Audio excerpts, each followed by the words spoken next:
Harusnya ke depan sentimen negatif di pasar modal, di pasar obligasi maupun nilai tukar rupiah akan hilang dengan cepat. Jadi ke depan, kalau itu siap-siap beli saham, kalau punya dolar, jual dolarnya. Fiskal kita amat baik. Beda dengan yang ditunjukkan oleh para pengamat itu, katanya kita menjalankan fiskal secara brutal dan lain-lain. Jadi asesmen S&P meruntuhkan tuduhan bahwa saya menjalankan fiskal atau Pak Presiden menjalankan kebijakan fiskal yang ngaco. Jadi merupakan suatu pengakuan internasional bahwa ya kita bisa menjalankan fiskal dengan baik, prudent, dan menciptakan pertumbuhan yang baik sekali. Ke depan akan lebih bagus lagi, karena ini kan baru awal. Kalau Anda lihat kan dari akhir tahun lalu, awal tahun terus kita diserang dengan kemungkinan downgrade peringkat dan lain-lain kan. Dari MSCI masuk ke Moody's, Fitch dan lain-lain, seolah-olah kita buruk menuju ke, mereka bilang kehancuran Indonesia akan krisis. Ini update dari S&P merupakan kita bilang konfirmasi bahwa kita berjalan di arah yang benar dengan kebijakan yang baik dan hati-hati. Harusnya ke depan sentimen negatif di pasar modal, di pasar obligasi maupun nilai tukar rupiah akan hilang dengan cepat. Jadi ke depan, kalau itu siap-siap beli saham, kalau punya dolar, jual dolarnya, kira-kira gitu. Berarti akan banyak investor asing yang mau nanam modalnya di Indonesia Pak dengan rating S&P ini? Ya kan sebenarnya orang sempat ragu apakah kita menjalankan kebijakan dengan baik, apakah fondasi ekonomi kita kuat apa enggak, ketika semua orang bilang ada kemungkinan kita akan di downgrade. Bukan outlook loh, begitu outlook turun, semua turun kan udah tinggal downgrade aja kan. Ini menunjukkan bahwa apa yang dikhawatirkan itu tidak benar, dan ke depan kita akan lebih bagus lagi karena kita akan jalankan kebijakan dengan lebih konsisten. Hal-hal yang kalau ada inefisiensi kita perbaiki terus ke depan, jadi ekonomi kita akan kuat. Jadi Bu Ave, Mbak Ave, beli saham kalau Anda pemain saham, jangan takut lagi. Rupiah juga akan menguat ke depan hampir otomatis. Karena kapan Bapak proyeksinya rupiah bisa menguat? Sekarang 18.000. S&P aja bilang udah 17.000, katanya menguat ke 17.000. 18.000. Nggak apa-apa, karena orang pada takut, atau saya belum ngomong kali bahwa ini berita yang bagus. Jadi begitu ini keluar, sehingga clear bahwa fondasi ekonomi kita bagus. Investor akan balik sini secara bertahap. Tapi kalau yang pintar sih akan masuk cepat. Gue nggak boleh bilang kalau gue mentingnya.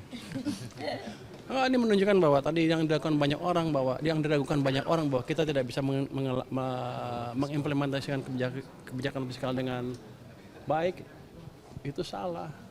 Kita selalu serius, selalu diskusi dan selalu menilai kemana kebijakan fiskal kita, kelemahannya di mana, diperbaikinya di mana. Itu secara regular di Kementerian Keuangan dengan Bapak Presiden juga mungkin seminggu 2 minggu sekali didiskusikan era ekonomi dan kebijakan fiskalnya. Jadi nggak ada itu, orang kan kesannya seolah-olah kebijakannya liar, nggak ada itu.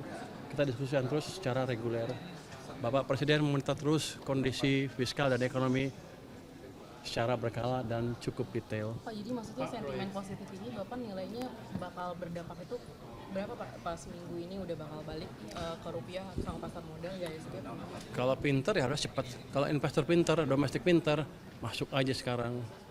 Kan udah jelas, apalagi gangguan kita. Ini gangguan itu aja. Selama ini kan ditakutkan kita tidak bisa mengelola fiskal. Walaupun ekonomi tumbuh lebih cepat, agak aneh untuk saya. Saya udah bilang berkali-kali kan, lembaga yang sebelumnya, yang lain, ada kemungkinan mereka offside karena mereka melakukan assessment sebelum data triwulan pertama keluar. Ingat kan itu ya? Saya bilang ya terlalu cepat, bukan mereka salah ya, terlalu cepat. Jadi ini yang lebih fair saya pikir. Pak Purbaya proyeksi S&P itu kan Apa? Di rapat pernah Bapak bilang alokasi anggaran pendidikan cuma 19%. 19. Padahal di dulu 20% minimal. Itu kan harusnya dengan secara praktis seperti itu kan. Dalam pelaksanaan kadang-kadang ada kendala sana sini kan. Bisa aja unit yang departemen yang menjalankan kebijakannya nggak siap seperti itu. Tapi yang penting meningkat terus dari tahun ke tahun dan sudah mendekati 20%, dan tahun ini akan kita dorong betul-betul lebih dari 20%. Ya, Kalau kita lihat kita bikin sekolah rakyat, sekolah terintegrasi, perbaikan sekolah dan lain-lain itu cukup besar. Nanti ada program yang lain lagi apa ya? Panel untuk sekolah-sekolah di seluruh Indonesia, panel digital itu cukup banyak biayanya. Saya pikir dan kita akan perkuat juga LPDP dengan tambahan modal, kalau nggak salah tahun ini kita tambah berapa? 25 triliun. 25 triliun. Jadi alokasi anggaran untuk pendidikan akan dipastikan mencapai 20% dan itu nggak susah-susah amat. Pak SNV Kalau belanja kan gampang, yang susah pas ngurangnya itu kan. Kadang-kadang gini, belanja udah segini, tempat lain tiba-tiba naik. Ini kan ini 20% APBN nih, tiba-tiba ada Aceh misalnya, kan naikin sini.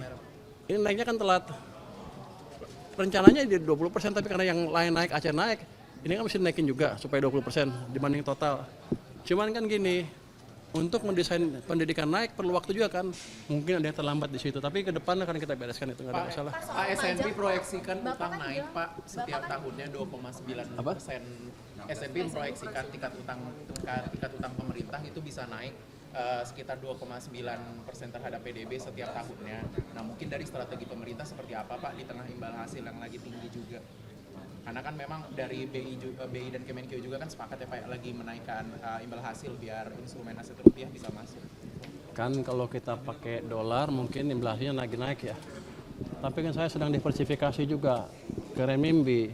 Itu paling 2,5 sampai 2,7% yieldnya. Jadi kita akan diversifikasi surat utang sehingga average imbal hasilnya akan cenderung turun. Kalau pertumbuhan utang tadi tergantung pada keberhasilan saya memperbaiki pajak. Ini kan udah kelihatan pajak udah tumbuh 23% lebih, 24% sekarang dibanding tahun lalu. Itu prestasi yang luar biasa. Kalau saya perbaiki terus sampai akhir tahun, saya yakin ke depan pertumbuhan utang kita akan di bawah prediksi S&P.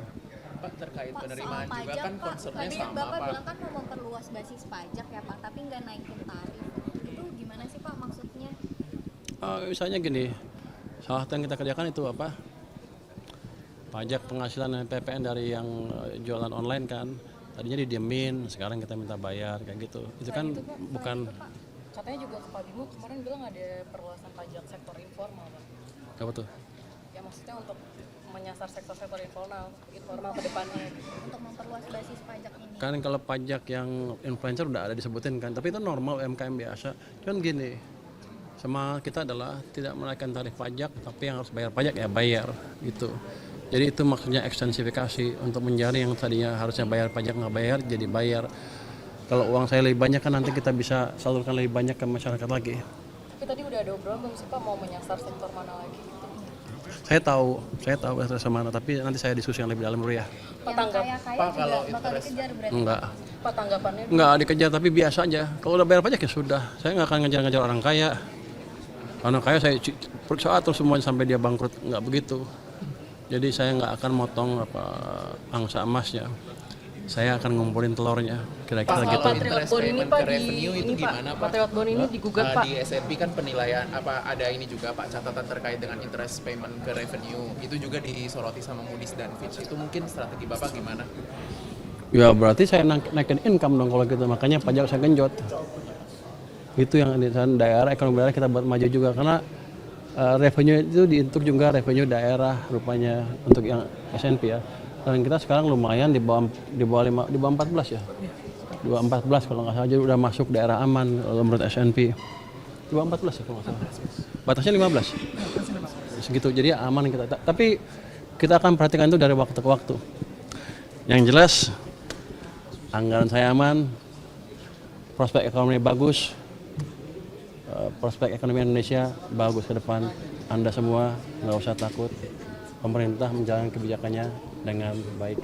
Pak tanggapannya Pak soal Patriot Bond digugat Pak, Patriot Bond ini digugat oleh sejumlah koalisi, Bapak nanggepinnya gimana? Ya kita lihat aja gimana hasil gugatannya. Kalau emang digugat maksudnya pemerintah tuh gimana Pak terkait Patriot Bond, maksudnya itu kan udah Ya biar aja kita gugatnya ke MK ya, mana? Ya kita lihat hasilnya seperti apa.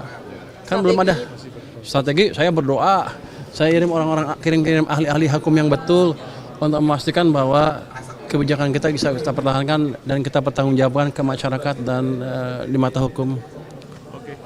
Pas soal JHT itu udah ada hasilnya belum Pak? JHT pokoknya Pak apa? JHT kan diminta emang kemarin, Stabil. Ya, SG naik lagi. Pak JHT kan kemarin emang diminta buat Gak sempet baca? Dengerin aja, klik icon text to speech di okezone.com.